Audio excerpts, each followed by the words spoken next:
मैं Anushree Bhardwaj सुरागला news channel के प्रदेश bulletin में आप सभी का स्वागत करती हूँ।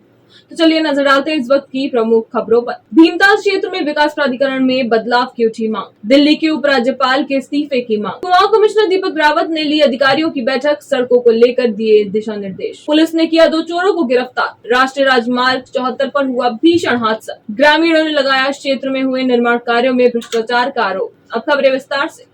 बीते रविवार की रात दिल्ली में 16 वर्षीय लड़की की निर्मम हत्या और लंबे समय से धरने पर बैठी महिला पहलवानों पर हुए लाठीचार्ज के विरोध में आम आदमी पार्टी जिला नैनीताल के कार्यकर्ताओं ने राष्ट्रपति को प्रार्थना पत्र लिख हल्द्वानी की सिटी मजिस्ट्रेट के माध्यम से देकर दिल्ली के उपराज्यपाल के इस्तीफे की मांग की है। संवाददाता दीपक अधिकारी की रिपोर्ट। सेवा में श्रीमती पूरी तरह से इसमें दागदार है और क्योंकि ये उपराज्यपाल महिला पहलवानों के साथ पुलिस ने एक निरंकुश व्यवहार किया है, दुर्व्यवहार हुआ है।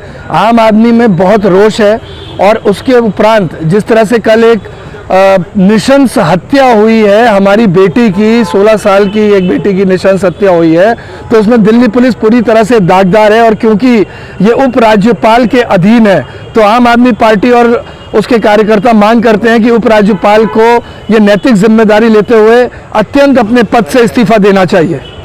क्या कहेंगे? लगातार क्योंकि वहाँ पर आम आदमी पार्टी की सरकार भी है और जो बीजेपी है वो आम आदमी पार्टी पे आरोप लगा रही है, आप केंद्र पर आरोप लगा रहे हैं। ये देखिए, जिस तरह से हम आज तक देखते आए हैं कि पूरे हिंदुस्तान की सरकारें कहती है बेटी पढ़ाओ बेटी बचाओ, और यहाँ पे जो है भारतीय जनता पार्टी मेडल लाओ और लाठी खाओ अपनी बेटियों के साथ कह रहे हैं, ये अत्यंत निंदनीय है और इसमें एक आम आदमी चुप नहीं बैठेगा और आंदोलन के लिए भी उतरेगा सड़कों पर। माध्यम से क्या आप ज्ञापन करना चाहते हैं? हम ये ज्ञापन माननीय हमारी राष्ट्रपति द्रौपदी मुर्मू जी को प्रेषित कर रहे हैं, हमारी सिटी मजिस्ट्रेट श्रीमती ऋचा सिंह के माध्यम से। तो उसमें हम चाहते हैं कि उपराज्यपाल जो अपने पद से इस्तीफा दें।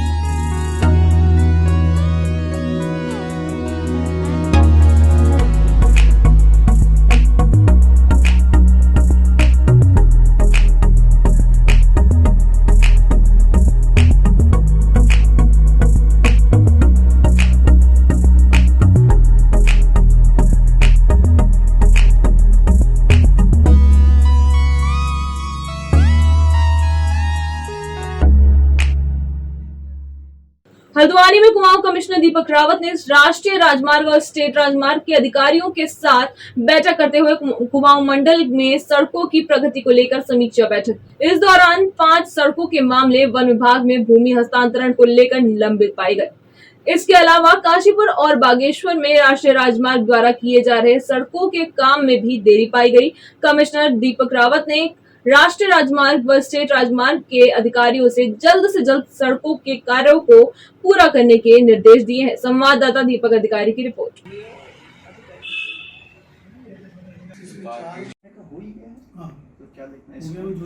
गावर को मिला है, सद्भाव ने प्रपोज किया था सब्स्टिट्यूशन हार्मोनियस का, तो सद्भाव को पूरा सब्स्टिट्यूट। देखिए, एक तो NHAI का और जो हमारा स्टेट PWD का NH है, आप दोनों की आज मैंने मीटिंग ली और मुख्यतः जो काम चल रहे हैं उनकी प्रोग्रेस और कहाँ पे अड़चनें आ रही हैं उसको दूर करने के संबंध में था। प्रोग्रेस इसकी मोरलेस सेटिस्फैक्ट्री है। केवल काशीपुर वाला ROB हमारा ज़्यादा डिले हो गया है और लगता है इस साल के अंत तक ही उसका शेड्यूल अभी जो दिया गया है उसमें वो पूरा हो पाएगा। और पहाड़ों में जो काम चल रहे हैं हमारे, उसमें अल्मोड़ा में जो दनिया वाला स्ट्रेच है उसमें प्रगति थोड़ा धीमी 50% है। तो वहाँ के DM साहब को भी कहा है इसको रेगुलरली वो मॉनिटर करें और कोई दिक्कतें अगर NH को आ रही हैं तो उसको भी दूर करें। एक जो तीसरा काम पहाड़ों में जो बागेश्वर को सड़क जोड़ती है अल्मोड़ा से, उसकी वाइडनिंग प्रपोज्ड है। उसमें कुछ जगह जो मुआवजे बांटे जाने हैं, जो अवार्ड्स दिए जाने हैं किसानों को, उसके स्तर पे थोड़ा सा डिले है। यही डिले थोड़ा रुद्रपुर बाईपास पे भी है और जो प्रपोज्ड ठाकुरद्वारा काशीपुर जो रोड है उसमें भी ये वाले इश्यूज़ हैं, तो ये वहाँ के डीएम से इन इश्यूज़ को हम टेकअप कर लेंगे। 5 मामले फॉरेस्ट प्रपोजल्स के स्तर पर रुके हुए हैं इसमें, लेकिन कुछ बहुत ज़्यादा पुराने नहीं हैं, नए हैं, तो इसमें को नेचुरल कोर्स में हल होने के लिए अभी छोड़ा गया है और अगर इंटरवीन करना होगा तो आगे इसमें करेंगे। जो आप बता रहे थे अभी हल्द्वानी बाईपास का, इसमें जो मुझे अभी NHAI ने बताया है कि इसका अलाइनमेंट एक तरह से उन्होंने तय कर दिया है, तो उसको भी एक बार फील्ड विजिट करके एक दिन देखा जाएगा। सर फाइनल टच पे यहाँ पे कौन कौन से काम ऐसे हैं जो फाइनल स्टेज पे हैं और जल्दी पूरा हो सकते हैं? देखिए, इसमें जो पहला जो मेजर काम था हमारा, जिसमें हम जो कैंची से लेके क्वारब वाली रोड है इस पर काम चल रहा था, इसमें पूरी तरह से सड़क बन चुकी है अच्छी, केवल 2 ब्रिजेज हैं जो छूटे हुए हैं। चलथी में एक जो ब्रिज बनने वाला है उसके लगभग सारे काम पूरे हो गए, वो भी बड़ी जल्दी पब्लिक की यूज के लिए खुल जाएगा।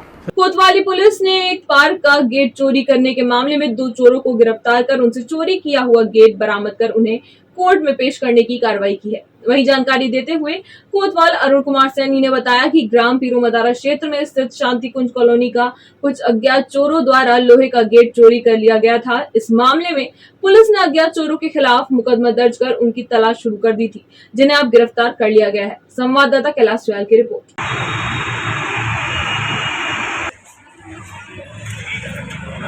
पीरू मदारा क्षेत्र में कुछ अज्ञात चोरों द्वारा कुछ सामान चोरी कर लिया था। आज थाना रामनगर पुलिस द्वारा दोनों चोरों को मैं चोरी के सामान से गिरफ्तार कर लिया है, दोनों को जेल भेजा रहा है। जनपद उधम सिंह नगर जिले के पुलभट्टा थाना अंतर्गत राष्ट्रीय राजमार्ग 74 पर भीषण सड़क हादसा हो गया। आपको बता दें कि राष्ट्रीय राजमार्ग 74 से गुजर रहा सैकड़ों कुंटल रेत से भरा 16 टायर जंपर अनियंत्रित होकर सड़क के बीचों बीच पलट गया, जिसके बाद ट्रक की चपेट में आकर एक ऑटो कार तथा मोटरसाइकिल भी पूरी तरह क्षतिग्रस्त हो गई एवं कई लोग घायल हो गए। फिलहाल पुलिस द्वारा स्थानीय लोगों की मदद से राहत बचाव कार्य किया गया और घटना में घायल 3 लोगों को किच्छा के सामुदायिक स्वास्थ्य केंद्र में भर्ती कराया गया। संवाददाता राजू सहगल की रिपोर्ट।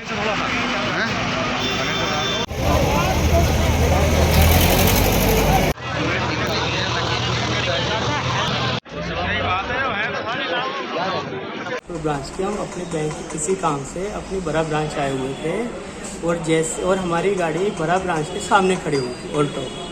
हम गाड़ी मतलब टैक्सी लेके आए हुए थे बैंक के काम से ही, और जैसे हम गाड़ी बैठ रहे थे उसमें एक अनियंत्रित डंपर मिट्टी से भरा हुआ वो बड़ी मतलब स्पीड से हमारी तरफ आया, जिसमें आपका वो डंपर बाद में हमारी गाड़ी के ऊपर गिर गया और हमारे ड्राइवर साहब को काफ़ी मतलब चोट आई है और मतलब मैं भी थोड़ा साइड से पैर है और आपको मैं भी थोड़ा साइड से मतलब आपका मतलब बचा नाली वाली में गिरा थोड़ा सा, तो ये चीज़ें मतलब रही सामने। सर वो तो मतलब मुझे इतना टाइम नहीं लगा, मतलब हमारे पास बिल्कुल भी टाइम नहीं था, बस इतना रहा कि 10-15 सेकंड में वो मैंने देखा और हम अपने आप को थोड़ा सा बचा सके। एक कॉल सेंटर से हमें कॉल आई थी, 108 द्वारा कॉल आई थी। हम सीन पर पहुंचे तो हमने सीन पर देखा कि एक ट्रक पलटा हुआ है जिसमें कि एक व्यक्ति के दोनों पैर दबे हुए हैं और एक व्यक्ति मौके पर छोड़ आए थे और एक को हम अपनी गाड़ी में डालकर ले आए थे। सीन पर उसके एक पैर फ्रैक्चर है, उसे किच्छा समाज अस्पताल में लाए हैं, उसका उपचार दिया जा रहा है। कहाँ हैं सब लोग? शाम की चाय तो एक साथ होनी चाहिए, सब लोग एक साथ बैठना ही नहीं चाहते। पापा ट्राई दिस। लो सब लपक लिए।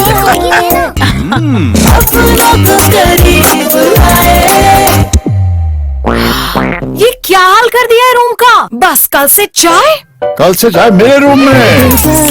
देवर पान नमकीन को करी। भीमताल विधानसभा के ओखरी कांडा से आए ग्रामीणों ने क्षेत्र में हुए निर्माण कार्यों में भ्रष्टाचार का आरोप लगाते हुए जांच करने की मांग की है। आपको बता दें, समाज सेवी हरीश पनेरू के नेतृत्व में जिलाधिकारी कार्यालय पहुंचे भीमताल के ग्रामीणों ने जोरदार प्रदर्शन करते हुए ग्राम सभा बड़ौन के निर्माण कार्यों में भारी भ्रष्टाचार होने की बात कही। वहीं जिलाधिकारी वंदना सिंह का कहना है कि ग्राम पंचायत में अनियमितताओं की शिकायतें मिलती हैं, जिस पर जांच पर जल्द ही कार्रवाई के आदेश भी दिए गए। संवाददाता दीपक अधिकारी की रिपोर्ट। आज काफ़ी सारी समस्याएं जनता के माध्यम से सामने आई हैं, जिसमें ओखल कांडा का भी एक मैटर आया है, जिसमें कुछ ग्राम पंचायत में जो कार्य हुए हैं उनमें अनियमितता की शिकायतें लोग लेकर आए थे। तो मैंने डीपीआरओ को पर्सनली उसमें जाकर जांच करने के निर्देश दिए हैं पूर्व में भी वो मैटर सामने आ चुका है और उसमें शायद एक जांच पहले भी हुई है, उसकी रिपोर्ट लेकिन इस कार्यालय को उपलब्ध नहीं है। तो डीपीआरओ को ये निर्देश दिया गया है कि वो खुद जाएंगे मौके पर और मौके पर जो काम हुए हैं उनको भी देखेंगे, रिकॉर्ड भी देखेंगे, जिस तरह के आरोप लग रहे हैं उनमें कितनी सत्यता है उसकी एक रिपोर्ट बनाकर भेजेंगे। यदि आरोप सही पाए जाते हैं, जो दोषी होंगे उन पर कार्रवाई करेगी। देखिए, भीमताल विधानसभा के अंतर्गत ओखलकांडा में ग्राम पंचायत बड़ौन के ये हमारे बीडीसी सदस्य तमामी ग्रामीण आए हैं। ये पिछले 4 महीने से सीडीओ साहब से, जिला अधिकारी जी से जो पूर्व के रहे उनसे और डीपीआरओ से ये गुहार कर चुके हैं कि 100% पुख्ता प्रमाण दे चुके हैं कि फर्जी दस्तावेज है और पेमेंट में धोखाधड़ी हुई है, काम 1 रुपये का नहीं हुआ है और पूरी विधानसभा में इस तरह से भ्रष्टाचार के मुद्दे सामने आ रहे हैं। तो लगातार हम संघर्ष हैं, लेकिन सत्ता के दबाव में सत्ता से जुड़े हुए लोग इन मुद्दों को दबा रहे हैं और भ्रष्टाचार को पनाह दे रहे हैं। और निश्चित रूप से जो क्लास 1 अधिकारी हैं, डीपीआरओ हैं या उनके अधीनस्थ जो भी हैं, उन्होंने इसमें बड़े स्तर पर पूरे विकासखंड में भ्रष्टाचार किया है। निश्चित रूप से इसकी जांच होनी चाहिए और आज हम जिलाधिकारी से मिल रहे हैं। अगर इस पर जांच नहीं होती है तो विकास भवन भीमताल में ये सारी ग्रामीण जन आंदोलन कर वहीं पर आमरण अनशन पर बैठेंगे, क्योंकि हमको भ्रष्टाचार के दोषियों को सजा दिलानी। फिलहाल के लिए बस इतना ही। प्रदेश से जुड़ी सभी खबरों को जानने के लिए जुड़े रहिए सुराग लाल न्यूज चैनल से। धन्यवाद।